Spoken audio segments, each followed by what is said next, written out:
तो आज हम करेंगे स्कैपुला। स्कैपुला अब हमारे पास ये आ गई, ठीक है। It is a flat bone, इसकी एक्सटेंड होती है from second to seventh rib. अब जो हमारे पास स्कैपुला है, इसकी एक तो हमने एनाटॉमिकल पोजीशन पर बतानी है और उसके लिए हमें पता होना चाहिए इनकी सर्फेसेस, बॉर्डर्स एंड एंगल्स। सबसे पहले हमारे पास जो सर्फेसेस है ना, वी हैव टू सर्फेसेस, ठीक है। एक हमारे पास वेंट्रल होती है, this is the ventral surface and it is concave, इसको हम इंटीरियर सर्फेस भी कहते हैं एंड इट इज़ कॉनकेव, ठीक है। फिर हम आती है हमारे पास dorsal surface, dorsal surface is convex. और एक मेजर पॉइंट क्या है डॉर्सल सर्फेस का कि इसके ऊपर स्पाइन होती है ये, ठीक है। अब हमने बता दिया कि this is the ventral, this is the dorsal. लेकिन अगर हमने एनाटॉमिकल पोजीशन में पकड़ना है तो हाउ विल वी नो कि एनाटॉमिकल पोजीशन क्या है। तो हमारे पास जो ये है ना, ये हमारे पास एक ग्लिनॉइड नॉच है, ग्लिनॉइड नॉच, ठीक है। इसमें क्या होगा कि हमने इसको हमेशा लैटरली रखना है। When this will be laterally, ये हमारे पास वेंट्रल हो गया, ये हमारे पास डॉर्सल हो गया। सो वी कैन से ये इस तरह होगी इसकी anatomical position. So this will be scapula of left side, ठीक है। अब हम इसकी बॉर्डर्स की बात करते हैं। तो अब हमारे पास 3 बॉर्डर्स होते हैं, ठीक है। एक हमारे पास ये सुपीरियर बॉर्डर आ गया, ठीक है। ये हमारे पास मीडियल बॉर्डर आ गया एंड ये हमारे पास लैटरल बॉर्डर आ गया। जो लैटरल बॉर्डर है ना, इट इज़ ऑलवेज थिक, और ये जो ग्लिनॉइड मैंने आपको बताई थी कैविटी, उसके साइड पे होती है लैटरल बॉर्डर, और it is thick. And lateral border पे ना हमारे पास एक यहाँ आता है इंफ्राग्लिनॉइड टुबर्कल, और ग्लिनॉइड कैविटी के ऊपर क्या होता है हमारे पास सुप्राग्लिनॉइड टुबर्कल, ठीक है जी। अब हमारे पास एंगल्स पे आ जाते हैं। हमारे पास एंगल्स जो होते हैं वो 3 होते हैं, ठीक है।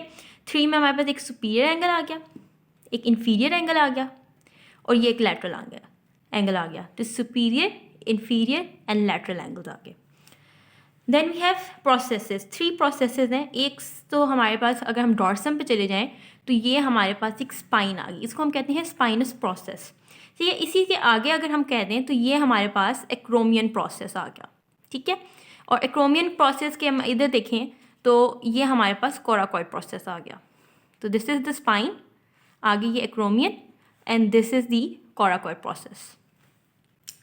अब हम आ जाते हैं इसकी सरफेस पे। जो हमारे पास वेंट्रल सरफेस है ना, इसको हम कॉस्टल सरफेस भी कहते हैं और सब स्कैपुलर सरफेस भी कहते हैं, और इसमें 3 लॉन्गिट्यूडनल रिजेस होती हैं, ठीक है।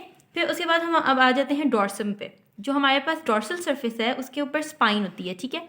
अब स्पाइन की हमारे पास जो है 2 सरफेसेस होती हैं, सुपीरियर एंड इन्फीरियर, ठीक है। साथ साथ हमारे पास ये एक क्रेस्ट है, स्पाइनस क्रेस्ट। अब इसके भी 2 लिप्स हैं, एक सुपीरियर या अपर लिप है और एक लोअर लिप है। इसका काम क्या है कि हमारा जो डॉर्सम ऑफ स्कैपुला है इसको डिवाइड कर देना 2 पार्ट्स में, ठीक है। एक ये हो गया स्पाइनस फोसा और ये हो गया इंफ्रास्पाइनस फोसा। बट ये supraspinous and infraspinous fossa are connected to each other by, ये एक हमारे पास एक कंटिन्यूएशन है, इसको कहते हैं स्पाइनोग्लिनॉइड नॉच, ठीक है। अब हम आ जाते हैं एक्रोमियन प्रोसेस पे। ये हमारे पास एक्रोमियन प्रोसेस हो गया, ठीक है। इसकी जो है हमारे पास एक मीडियल सरफेस होगी, एक लैटरल सरफेस होगी, ठीक है।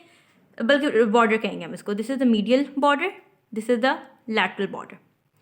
और फिर सर्फेसेस हमारे पास आ जाएगी superior surface and inferior surface.